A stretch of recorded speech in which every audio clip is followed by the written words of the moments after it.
Daniel Cross hated politics more than he hated war. At least in war, enemies were honest about wanting you dead. Here in the Galactic Council chambers, they smiled while plotting your destruction. The Drathan ambassador slammed his 4 arms on the crystalline table. High Commander Wraith stood nearly 3 meters tall, his scaled hide rippling with barely contained rage. Around the circular chamber, representatives from 47 species watched the confrontation with nervous interest. "Your refusal is an insult to the Drathan Empire," Wraith hissed, his voice carrying through the translation devices everyone wore. "We have claimed those 3 worlds by right of superior force. Your colonies must evacuate within 30 solar cycles." Daniel remained seated, his posture relaxed despite the tension crackling through the air. He was average height for a human, with short dark hair and unremarkable features. Nothing about him screamed danger. That was exactly how he preferred it. "High Commander, those worlds have been human settlements for 70 years. Daniel said calmly. "We've built cities, farms, and lives there. 20 million people call those planets home. We're not abandoning them because your empire wants the minerals beneath their feet." The other council members shifted uncomfortably. The Drathans controlled 47 star systems and commanded the 3rd largest military in known space. Humanity held only 12 systems and was considered a junior member of the galactic community. Most species thought Daniel was insane to challenge such power. Wraith's eyes narrowed to slits. "You dare speak to me of rights? Humanity has been among the stars for mere centuries. My people have conquered and ruled for 10,000 years. We take what we desire. That is the way of the strong." "Then perhaps it's time the strong learned some manners," Daniel replied. The chamber went silent. Even the floating translation spheres seemed to pause in shock. Wraith's scales flushed dark purple, the Drathan color of murderous intent. "You have insulted the honor of the Empire. There will be consequences, human. I look forward to them," Daniel said flatly. The session ended in chaos. Delegates rushed to distance themselves from Earth's position. The Velen representative, a small blue-furred creature named Trina, lingered near Daniel as the chamber emptied. "That was either very brave or very foolish," she said, her large eyes filled with concern. Trina worked as a journalist covering council affairs. "Probably both," Daniel admitted, gathering his data tablets. "But we won't be bullied. Not anymore. The Drathans don't forgive insults. They have ways of dealing with troublesome species." "I'm counting on it." Trina tilted her head in confusion, but Daniel was already walking away. His quarters in Horizon Gate Station were modest compared to other ambassadors. A sleeping area, a small workspace, and a private bathroom. Daniel preferred it that way. Fewer entrances meant fewer security concerns. He'd barely removed his formal diplomatic jacket when his personal communicator chimed. A message appeared on the screen, text only, from an unknown source. "The 12 have been released. Prepare for honor's price." Daniel stared at the words for a long moment, then moved to his wall panel and pulled up the station's security grid. His fingers flew across the holographic interface, accessing systems most ambassadors didn't even know existed. The 12. He'd heard rumors during his military service, whispered stories from intelligence operatives who'd encountered Drathan black operations. An elite assassination squad, 12 specialists trained from birth in the art of killing. Each member was enhanced with biotechnology, each a master of different deadly skills. The Drathans deployed them against enemies they couldn't openly attack without political consequences. Officially, the 12 didn't exist. Unofficially, they had a perfect success rate. 43 documented deployments over 2 centuries. 43 species or individuals who'd insulted the Empire. 43 corpses. Daniel closed his eyes and took a slow breath. His peaceful diplomatic career was about to end. He changed clothes quickly, trading formal wear for simple dark pants and a flexible shirt. From a hidden compartment behind his bed, he retrieved items he'd hoped never to use again. A compact blade with a monomolecular edge, a small injector loaded with combat stimulants, and a thin, flexible vest woven with human military-grade armor fiber. He made his way to the station's security office, a small facility run by a Corlin named Chief Willis. The Corlins were peaceful insectoid beings who viewed violence as primitive and distasteful. "Ambassador Cross." Willis greeted him with a clicking sound. "How may I assist you?" "I need to report a credible threat against my life. The Drathan Empire has likely sent assassins to this station." Willis's antenna drooped in what Daniel recognized as skepticism. "Ambassador, the Drathans are bound by council law. Assassination is forbidden. Such barbarism hasn't occurred in civilized space for centuries. Chief, I'm telling you, I appreciate your concerns, but I believe you're overreacting to a diplomatic dispute. Perhaps you should rest. The session today was clearly stressful. Daniel realized arguing was pointless. The Corlins genuinely couldn't conceive of such violence. Most galactic species couldn't. They'd evolved beyond such things, or so they believed. Humans hadn't. Humans remembered. He returned to his quarters and began preparing. He moved furniture, creating clear sight lines and removing hiding spots. He rigged his door with a simple alert using a piece of conductive tape. He placed his blade within easy reach of his bed. Then he lay down, still clothed, and waited. 3 hours passed. Station time moved into the deep night cycle when most species slept. Daniel's eyes remained open, his breathing slow and controlled. He'd learned patience in dark places during the war, learned to wait like a predator for prey. The tape on his door broke contact. Someone was entering. Daniel's hand closed around his blade as a shadow slipped through his doorway. The intruder moved with inhuman grace, completely silent. Daniel could barely see the outline in the darkness, but his other senses painted a picture. The faint displacement of air, the almost imperceptible scent of exotic oils on alien skin. The assassin reached his bed. Daniel exploded into motion, blade sweeping up in a precise arc. The Drathan blocked with an armored forearm, but Daniel had expected that. His other hand drove forward, fingers rigid, striking the nerve cluster where neck met shoulder. The assassin gurgled and stumbled. They fought in terrible silence, a dance of lethal strikes and desperate blocks. The Drathan was fast, enhanced, deadly. But Daniel had trained against opponents who wanted him dead since he was 16 years old. He knew anatomy, knew weak points, knew exactly how much force it took to break a being's will to fight. The battle lasted 43 seconds. The assassin died with Daniel's blade through its primary heart. Daniel stood over the body, breathing hard, and smiled grimly in the darkness. 1 down, he whispered. 11 to go. Blood dried slowly in the recycled air of Horizon Gate. Daniel sat on his floor, examining the dead Drathan assassin with clinical detachment. The creature wore no identification, no weapons beyond biological enhancements and a set of razor-sharp claws. Professional. Clean. Exactly what he'd expected. He checked the time. 4 hours until the station's day cycle began. 4 hours to move before someone discovered what happened here. Daniel grabbed his communicator and composed a message to Earth's military attaché stationed 3 levels below. Short-coded, urgent. Then he began the unpleasant work of moving a body. The Drathan weighed nearly twice what a human did, all dense muscle and reinforced bone. Daniel wrapped it in his bedsheet and hauled it through his quarters to the small service duct he'd noted weeks ago when he first arrived. Station maintenance crews used these passages to access environmental systems. 20 minutes of hard labor got the body hidden in a recycling junction. Not a permanent solution, but it bought time. Daniel changed his clothes again, cleaned the blood spatters, and left his quarters. He moved through the station's dim corridors like a ghost, heading toward the human diplomatic section. He found his attaché, Ryan Walsh, already awake and armed. The younger man had received Daniel's message and responded exactly as trained.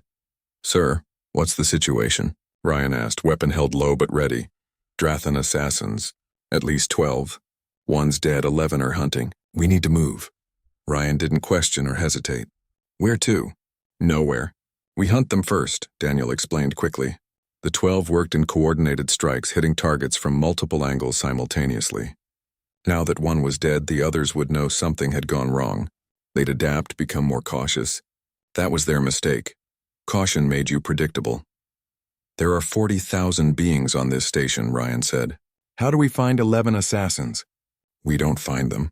We make them come to us." Daniel pulled up a station schematic on his data tablet. The water treatment facility. "Second strike location. One of them will try to poison the system." "How do you know?" "Because that's what I'd do. Kill the target, cripple the station's life support, create chaos, standard shock tactics." They moved quickly through maintenance passages, avoiding main corridors and security checkpoints. Daniel led them deep into the station's infrastructure, where massive pipes carried water and atmosphere to 40,000 residents. The treatment facility hummed with automated machinery. Purification filters the size of buildings processed thousands of liters per hour. Chemical tanks stood in neat rows, carefully balanced to maintain the correct mixture for dozens of alien biologies. Daniel and Ryan positioned themselves behind a control station and waited. 30 minutes passed. Daniel's instincts screamed that something was wrong, but he'd learned long ago to trust those instincts. Movement flickered near the chemical storage tanks. A shape darker than shadow climbed the access ladder with fluid grace. "That's not maintenance," Ryan whispered. "No," Daniel agreed. "That's number 2. They watched the assassin work, attaching a small device to the main chemical feed. Smart, Daniel thought.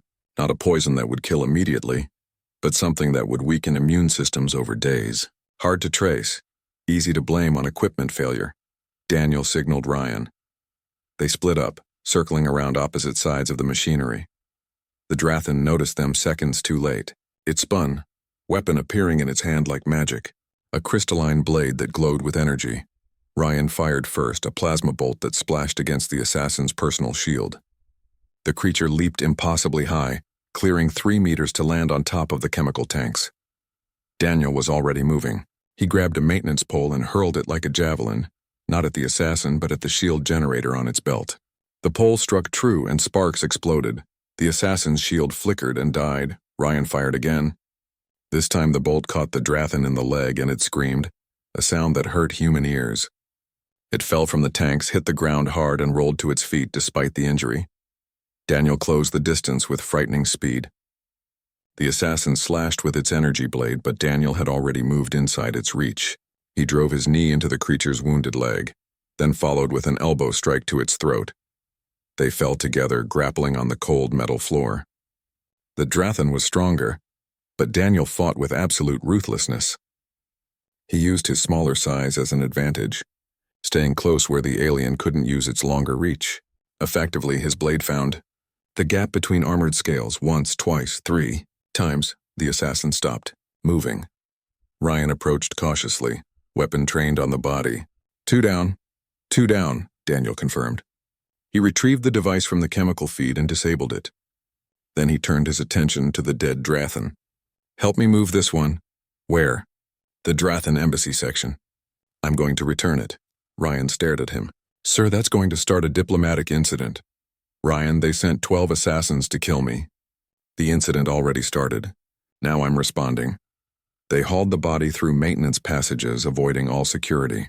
The Drathan embassy occupied a secured section of the station, but Daniel had memorized the guard rotations weeks ago. Old habits from his military days. They left the body in the embassy's main reception area with a simple note written in Drathan script. 10 remain. Back in the human section, Daniel finally allowed himself to rest for an hour.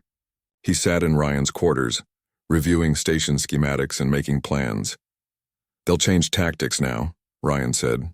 2 failures will force them to reassess." "Good. Means they'll be thinking instead of acting. Thinking takes time." "What about station security?" "They'll eventually notice what's happening." Daniel shook his head. "Willis won't believe it until bodies pile up in public areas. By then it'll be too late." A soft chime interrupted them. Daniel's personal communicator, the one he'd left in his quarters, was receiving a message. He accessed it remotely through Ryan's console. Another text, same unknown source. "You fight well, human. But you are alone. We are many. Your death is inevitable."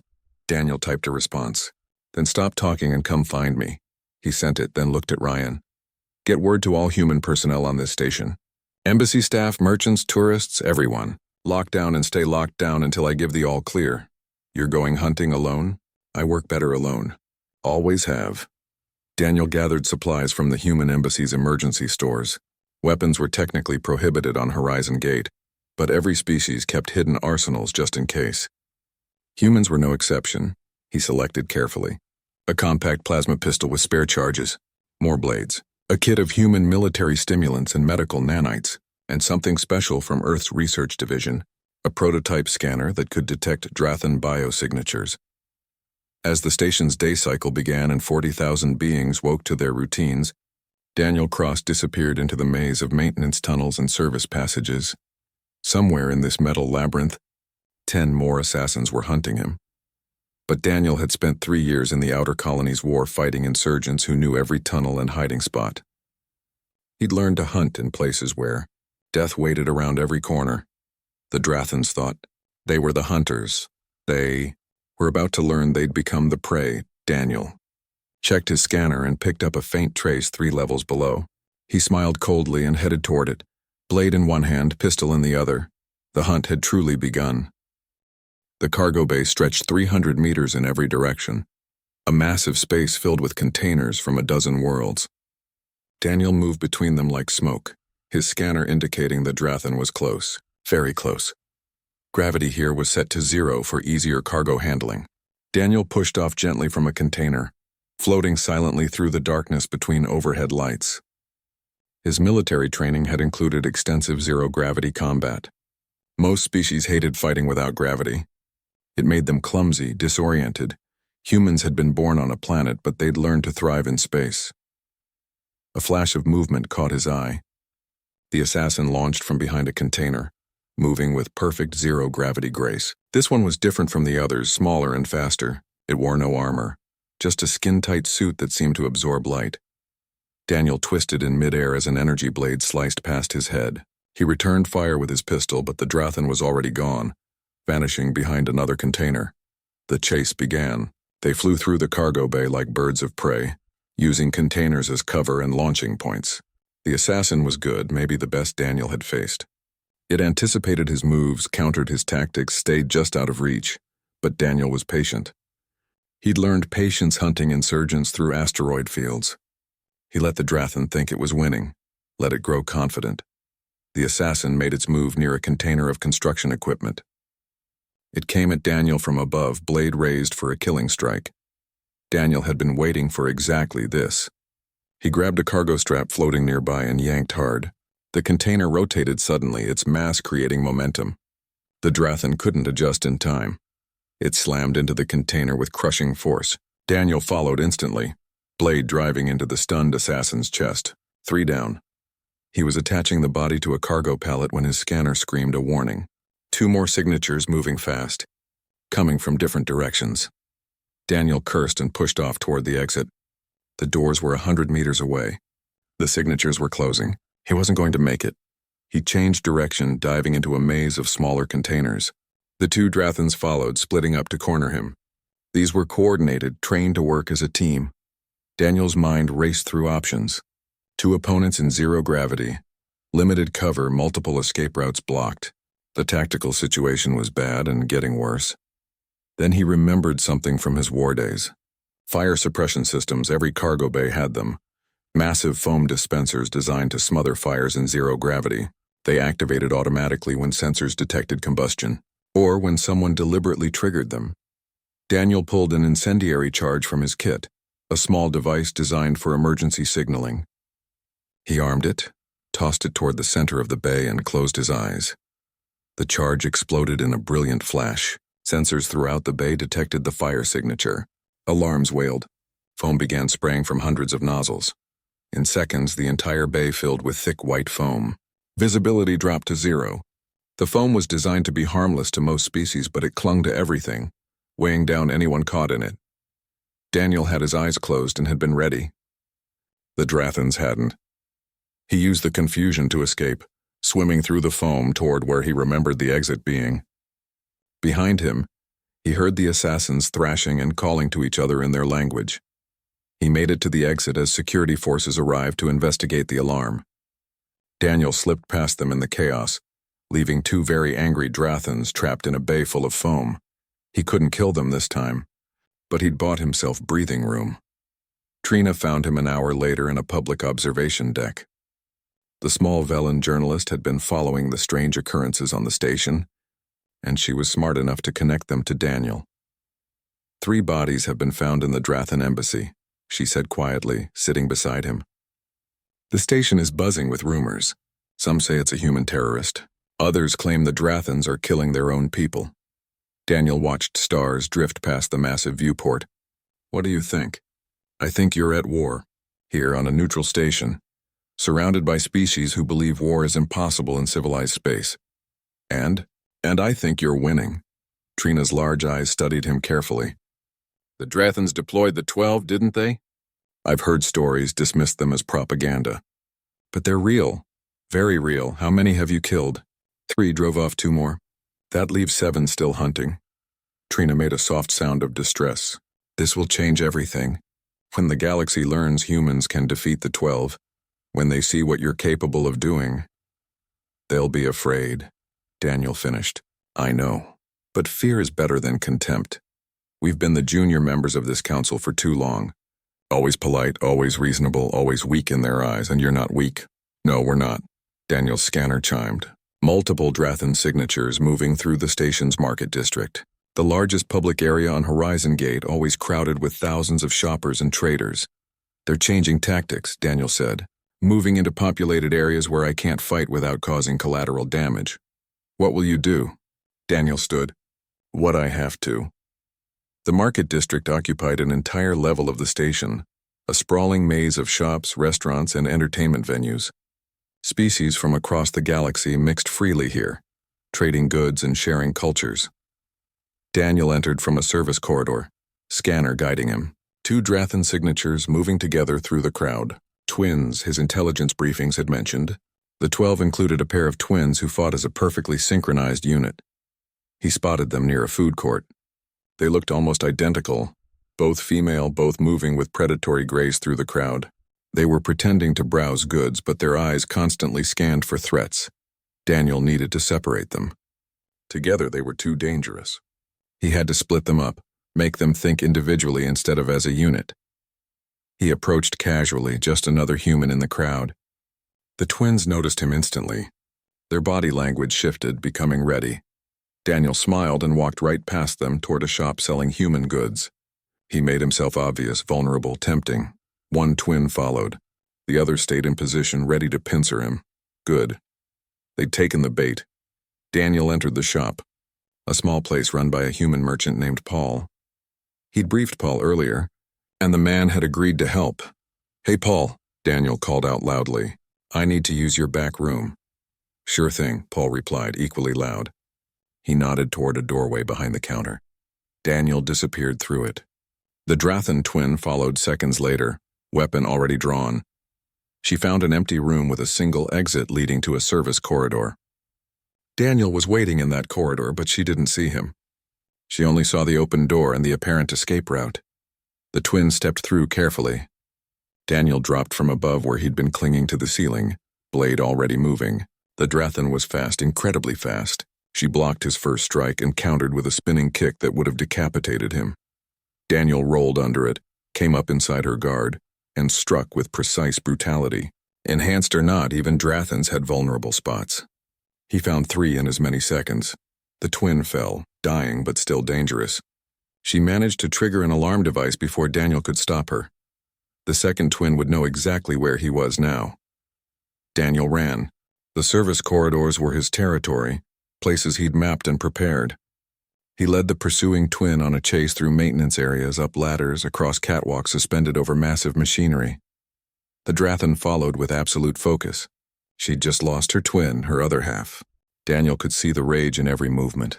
He reached a section he'd prepared earlier, a catwalk crossing the station's main power conduits. Massive cables carried enough energy to run a small city. Safety shields protected anyone on the catwalk, but those shields could be disabled if you knew the access codes. Daniel did. He crossed the catwalk and disabled the shields behind him. The Drathan twin didn't notice in her rage. She charged onto the catwalk, weapon raised. Daniel fired his pistol into the exposed power conduits. The explosion was massive. Electricity arced across the catwalk and the Drathan screamed. She fell into the conduit shaft, disappearing in a shower of sparks. Emergency systems kicked in, rerouting power, containing the damage. The lights flickered throughout the entire station. Daniel leaned against a wall, breathing hard. 5 down, 7 to go, but the game had changed. The remaining assassins would abandon all caution now. They'd come at him with everything they had. He checked his scanner. Multiple signatures, all converging on his location. Time to move. Station security finally noticed something was wrong when the power fluctuations damaged environmental systems across 3 levels. Chief Willis called an emergency meeting of all ambassadors and station officials.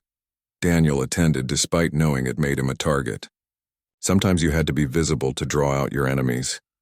The conference room held 50 beings from 30 different species. Willis stood at the front, his insectoid features showing clear distress.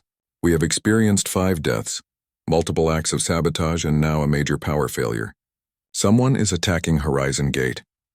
The human, High Commander Wraith said, pointing one of his forearms at Daniel.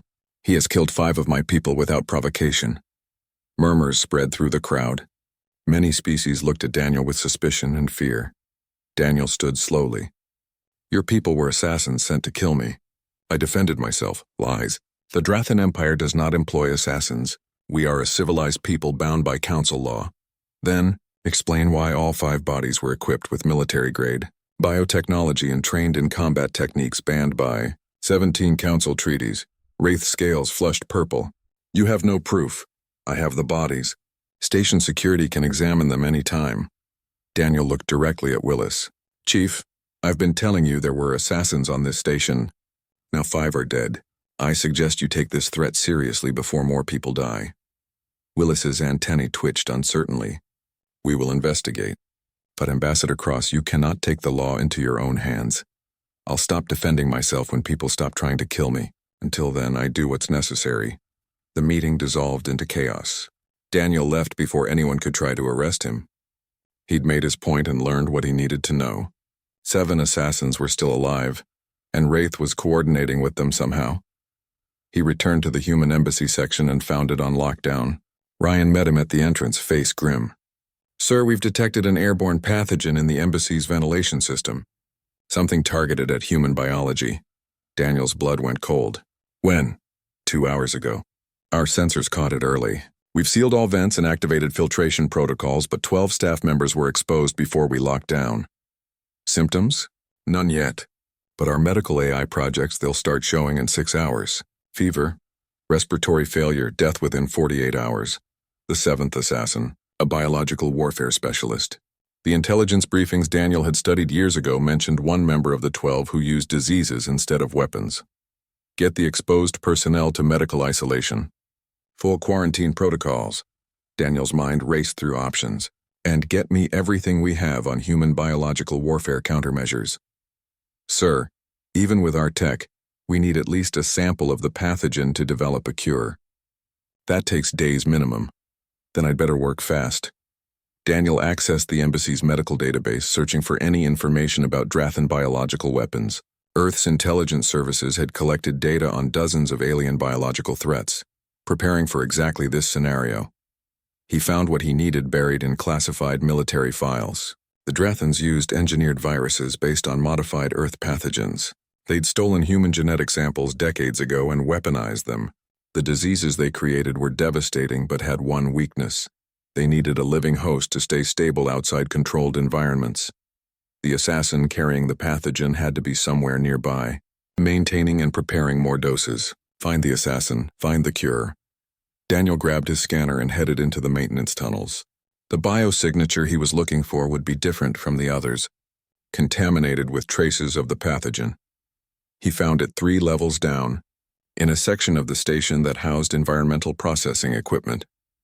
The 7th assassin had set up a small laboratory in an abandoned storage room. Daniel watched from the shadows as the Drathan worked. This one was smaller than the others, built for precision rather than combat.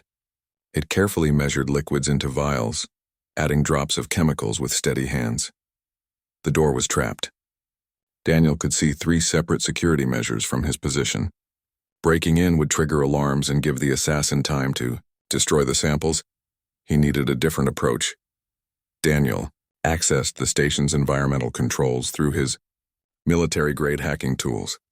The storage room was connected to the main air circulation system. He could flood it with gas, knock out the assassin before it could react. But that might destroy the samples too. He needed the assassin alive and cooperative. Plan B then, more direct. Daniel circled around to an air vent overlooking the storage room. He removed the grating silently and squeezed through, dropping into the room with his pistol aimed at the assassin's head. Don't move. Don't speak. Don't even breathe wrong. The Drathan froze, hands hovering over its work. Slowly it turned to face him. This one's eyes were different from the others, more calculating, less aggressive. You're the human, it said in perfect English. The one who killed 5 of the 12. And you're number 7. The disease maker, you're going to give me the cure. There is no cure. Once infected, your people will die. I made certain of that. Daniel adjusted his aim, targeting the assassin's leg. Then I'll shoot you in places that hurt but don't kill and figure out the cure myself from your samples. You're bluffing. Humans value civilized behavior. You won't torture me. You don't know much about humans. Daniel's voice went flat and cold. We're capable of terrible things when our people are threatened. Right now, 12 humans are dying because of you. That makes you a target, not a prisoner. He fired.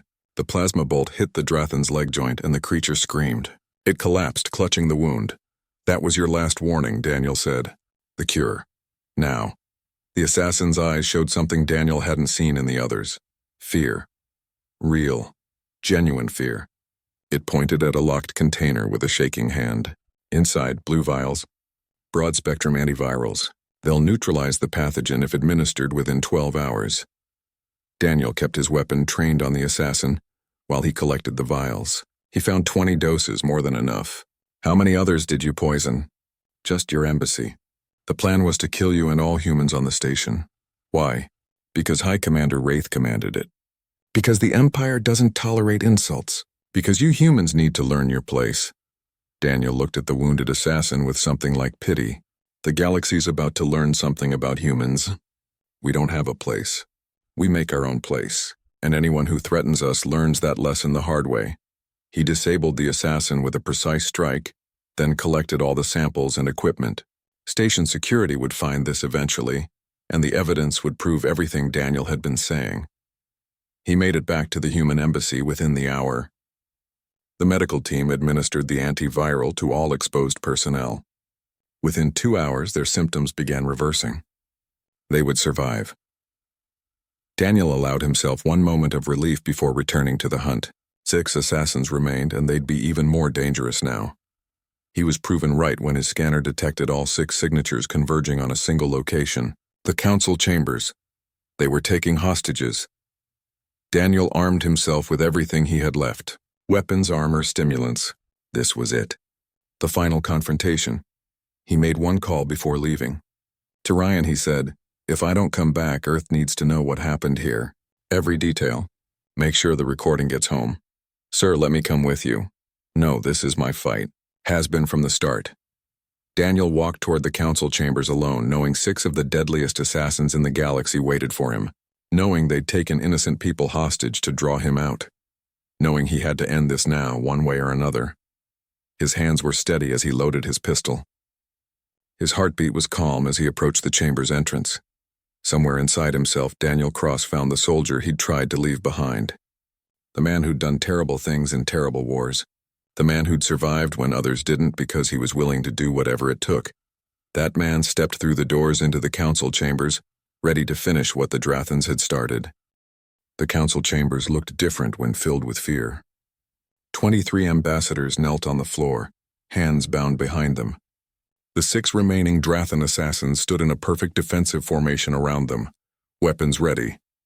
High Commander Wraith sat in his designated seat, watching with satisfied eyes. He'd orchestrated this, Daniel realized. The assassination attempt had evolved into something else. A demonstration of power. "Ambassador Cross," Wraith called out. "How kind of you to join us." Daniel walked down the central aisle slowly, hands visible but empty. His weapons were concealed, ready but not drawn. "Let the hostages go. Your fight is with me. My fight is with your entire species. You embarrassed me before this council. You killed 7 of the 12. You proved that humans are far more dangerous than we believed." Wraith gestured to the kneeling ambassadors. "So now the galaxy will watch while you are executed. They will see that challenging the Drathan Empire brings only death. Or they'll see that your empire is weak enough to hide behind hostages." Wraith's scales flushed purple. "Weak? I have 6 of the deadliest warriors in known space. You are one human with stolen weapons and luck that has run out. Then prove it. Let them go and face me yourself. I am High Commander of the Drathan Empire. I do not fight diplomats. No, you send assassins to do your dirty work. Very honorable." The words hit exactly as Daniel intended. Drathan culture valued martial prowess above all else. Questioning a warrior's honor was the deepest insult possible. Wraith stood, his massive frame radiating fury. "You dare. You dare to question my honor after everything. Guards, kill him. The 6 assassins moved as one, but Daniel had been counting on their coordination. Trained to work together, they thought, as a unit. That was their strength and their weakness. Daniel threw a flash grenade. He'd been holding it behind his back, counting down the timer. It detonated perfectly, filling the chamber with blinding light. The assassins had enhanced vision. The flash hit them like a physical blow. They stumbled, temporarily blinded. Daniel was already moving. He'd memorized the chamber's layout, didn't need sight to navigate. He reached the first assassin and struck with his blade. The Drathan went down with a gurgled scream. The second assassin recovered faster than expected, firing blindly. Daniel felt the plasma bolt sear past his shoulder, burning through his jacket. He rolled, came up behind a pillar, and fired back. His shot took the assassin in the chest. 2 down, 4 remained. The hostages were screaming now, confused and terrified. Daniel needed to get them out before this became a massacre. Ryan, now! Daniel shouted into his communicator. Explosions rocked the chamber's outer walls, not enough to breach them, just enough to create chaos. Human Marines stormed in through 3 separate entrances, weapons blazing. The remaining assassins split their focus between Daniel and the new threats. Fatal mistake. Daniel engaged the 3rd assassin in close combat. This one was skilled, matching him move for move. They traded strikes with lethal precision. Daniel took a hit to his ribs, felt something crack. He ignored the pain and drove his blade up under the assassin's guard. 3 down. The Marines had freed most of the hostages and were evacuating them. The 4th assassin tried to stop them and got hit by concentrated plasma fire. 4 down, 2 assassins left. They retreated to Wraith's position, forming a final defensive line. Daniel approached carefully.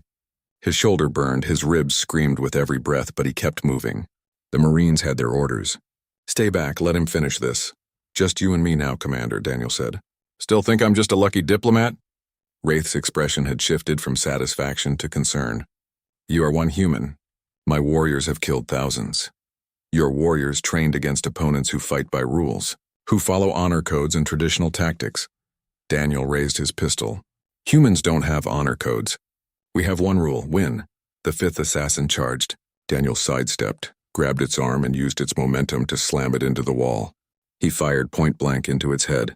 5 down. The last assassin was the smartest. It didn't charge. Instead, it circled Daniel carefully, looking for openings. Daniel tracked it with his pistol, but his hands were shaking now. Blood loss, fatigue, and stims wearing off. He was reaching his limit. The assassin saw it too. It feinted left, then attacked from the right. Daniel barely blocked the strike. They grappled, spinning across the floor. This one was stronger than the others. It forced Daniel back until he was against the wall with nowhere to go. Its blade descended toward his throat. Daniel did something the Drathan didn't expect. He didn't try to block or escape. He let the blade come. At the last second, he twisted his head aside. The blade scraped his neck but missed anything vital. In that moment, when the assassin was fully committed to the strike, Daniel drove his own blade up through its chest. 6 down. Daniel pushed the body away and stood, swaying. His neck bled. His ribs felt like fire.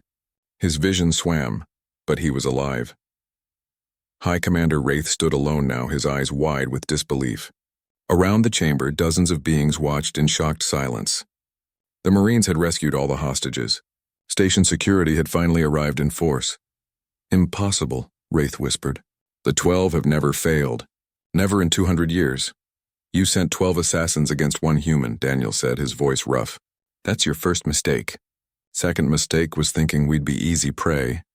He raised his pistol, aiming at Wraith. The High Commander didn't move, didn't try to flee or fight. "Do it," Wraith said. "Kill me. Prove that humans are the savages I claimed you were." Daniel's finger touched the trigger. It would be so easy. This being had tried to have him killed, poisoned his people, taken hostages. Justice demanded it, but Daniel lowered his weapon. "No," he said. "I'm not going to kill you. You're going to live with this. You're going to return to your empire and explain how one human defeated the 12. You're going to spend every remaining day knowing that your greatest warriors fell because you underestimated humanity." He looked around at the assembled beings, dozens of species all watching, all recording. This moment would spread across the galaxy. "Let this be a lesson," Daniel said, his voice carrying despite his exhaustion. "Humanity came to the stars seeking peace. We've been polite. We've followed your rules. We've tried to be good neighbors. But we came from a world where we fought each other for 10,000 years. We know war in ways you can't imagine. He walked toward the exit, each step an effort. We choose diplomacy. We choose cooperation.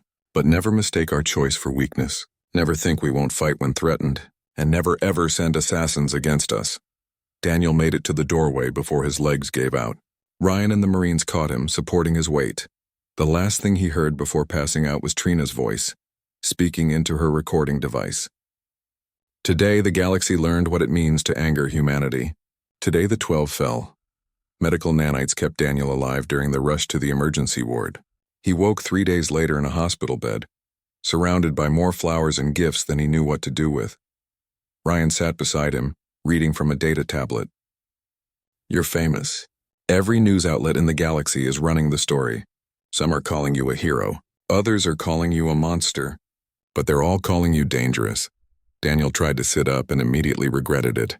Everything hurt. What happened to Wraith? The Council stripped him of his command. The Drathan Empire is in chaos. Apparently failing with the 12 is considered the ultimate disgrace. There's talk of civil war. The hostages? All safe. Some minor injuries from the chaos, but everyone survived. You did it, sir. You won. Daniel looked at his hands, still bandaged from the fights. I killed 12 beings, Ryan. Doesn't feel like winning. You saved thousands. If the 12 had succeeded, the Drathans would have moved on Earth's colonies. This was bigger than just you. A soft knock interrupted them. Trina entered, her blue fur slightly ruffled. Ambassador Cross, I'm glad to see you awake. Come to write my obituary? I came to ask if you'll grant me an interview. The galaxy wants to know who you really are. Daniel thought about that. About his past, his service, the things he'd done before becoming a diplomat, about how much he should reveal. I'm just a human, he said finally. Nothing special. Any of us could have done what I did. That's what terrifies them, Trina said softly. 3 weeks after the incident, Daniel stood in a transport bay watching workers load 12 carefully preserved bodies into a diplomatic vessel. Each assassin had been prepared according to Drathan customs. Their bodies treated with respect despite how they died. Attached to each body was a complete record. Medical scans, tactical analysis, exact details of how they'd been defeated. Daniel had spent days writing those reports, making sure every detail was accurate. You're really sending them back? Ryan asked, standing beside him. It's the right thing to do. They were warriors following orders. Their families deserve to honor them properly. The Drathans might see it as an insult, rubbing their noses in failure. Or they might see it as respect, as acknowledgement that these were skilled opponents who died doing their duty. Daniel watched the last body being loaded. Either way, they need to understand what happened here. Need to learn from it. The transport launched an hour later, bound for Drathan space. Daniel watched it disappear among the stars, then returned to his quarters to pack. His time on Horizon Gate was ending. The Galactic Council had passed 17 new resolutions in the past 3 weeks. Most concerned humanity. There were calls for restrictions on human expansion, limits on military technology, mandatory observers on human worlds. There were also 17 new defense pacts offered to Earth. Species that had ignored humanity for decades suddenly wanted alliances. They'd seen what one human could do and wondered what humanity's military could accomplish. Earth's government was handling the political fallout. Daniel's job was finished. He was going home. Trina met him at the docking port, her recording device conspicuously absent. So you're really leaving? My work here is done. Earth is sending a new ambassador. Someone better at politics and worse at fighting. The galaxy won't forget what happened. You've changed everything. Daniel looked out at the station, at the thousands of beings going about their lives. A week ago, they'd been held hostage. Now they walked freely because he'd been willing to do terrible things. I didn't want to change anything, he said. I just wanted to keep my people safe. That's what makes it so frightening. You weren't trying to prove anything. You weren't making a statement. You were simply surviving. Trina's large eyes studied him carefully. Other species, when threatened, they respond predictably. Fight or flight, aggression or submission. Humans do something else. You adapt. You improvise. You turn everything into a weapon. We learned on a dangerous world. Had to be flexible to survive. And now you're among the stars, bringing that flexibility with you. She handed him a data chip. I finished my documentary. It's airing across the galaxy tomorrow. I wanted you to see it first. Daniel took the chip. What did you call it? The human paradox. You're the most peaceful warriors the galaxy has ever seen. You prefer diplomacy but excel at war. You show mercy but fight without mercy. You're contradictions that shouldn't work but do. We're just human. We contain multitudes. Trina laughed, a sound like wind chimes. That's what terrifies them. They can't understand how you can be so many things at once. The transport to Earth arrived, a sleek military vessel. Daniel's ride home. He shook Trina's small hand carefully. Take care of yourself. Keep asking hard questions, you too. Try not to start any more wars. I'll do my best. The journey to Earth took 3 weeks through various jump gates. Daniel spent the time recovering, his body healing with the help of advanced medical technology. He also spent time thinking about what came next. He couldn't go back to being just a diplomat. Not after this. The galaxy knew what he was capable of now. Earth would have new assignments for him, darker work that required his particular skills. Part of him welcomed it.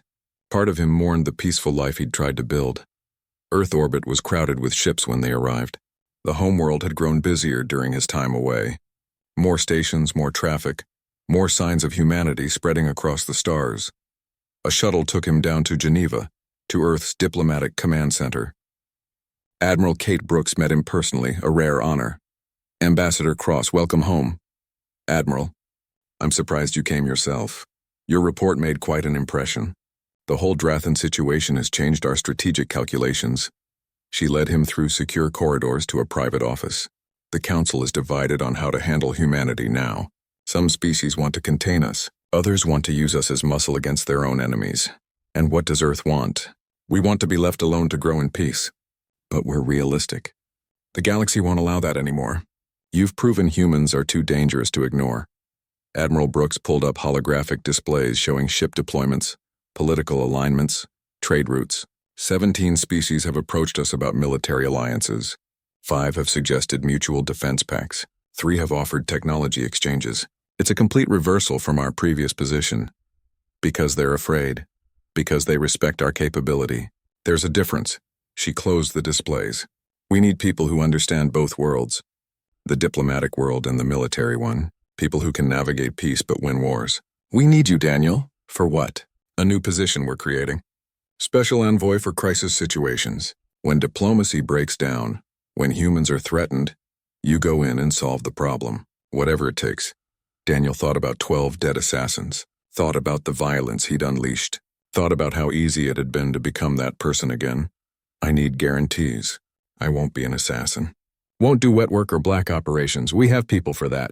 We need you to be exactly what you showed the galaxy. A human who prefers peace but won't accept threats. Someone who can demonstrate our capability without starting wars. And if war comes anyway, then you'll do what you do best. Survive and make sure humanity survives with you. Daniel accepted the position, not because he wanted it, but because someone had to do it. The galaxy had learned humanity was dangerous.